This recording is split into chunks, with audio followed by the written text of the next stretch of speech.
2011 was the year of the euro crisis, of sovereign debt, belt tightening and protests. Financial markets across the eurozone plunged into turmoil. Neither the people in the street nor their leaders knew where to turn for salvation. The crisis began to spread, and the euro suffered. Investors were running scared. You might describe the financial markets as rebellious children, like adolescents who do whatever they want in the absence of clear guidance. So it's very important for government to show the way. I had the impression this year that, unfortunately, governments didn't give us any clear direction. The Euro Plus Pact was adopted in March. It created a €440 billion bailout fund and called on EU members to commit to fiscal reform and austerity. History has assigned us the task of protecting the euro. The effort we invest in the European Union and the euro at this time will yield many times the return. By April, the euro crisis and EU policy had become a matter of political survival for the Chancellor. Some of the Free Democrats, her coalition partners, refused to play along. They'd rather have let troubled EU members go broke. But the crisis kept on spreading. Soon Portugal, the poorest country in Western Europe, needed rescuing. Its parliament was deadlocked.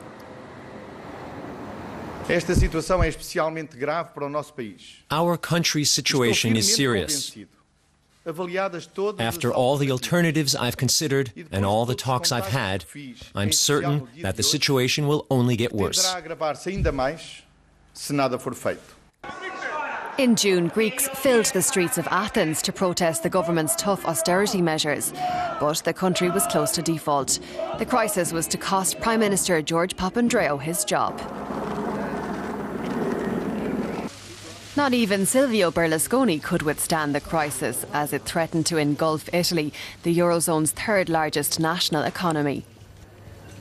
In August, the European Central Bank broke a taboo and bought Italian and Spanish bonds in an attempt to prop up the two members' economies.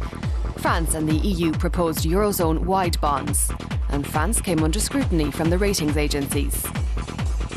The euro took another beating. The markets and ratings agencies saw politics as always trying to play catch-up. We've maintained our efforts to preserve the euro's stability and have constantly had to make new policy decisions. Angela Merkel and Nicolas Sarkozy called one crisis summit after another. We're convinced that confidence can be restored through consistent and especially comprehensible and accountable efforts. In September, Germany's Constitutional Court ruled that Merkel would have to run all future billion-euro bailouts for EU members past Parliament, or at least its special committee. In autumn, salvation seemed to be at hand. The German Bundestag gave the go-ahead to a bailout fund worth billions, with Germany putting up almost a third of the cash. Germany and France emerged from the G20 summit in Cannes as the EU's crisis managers.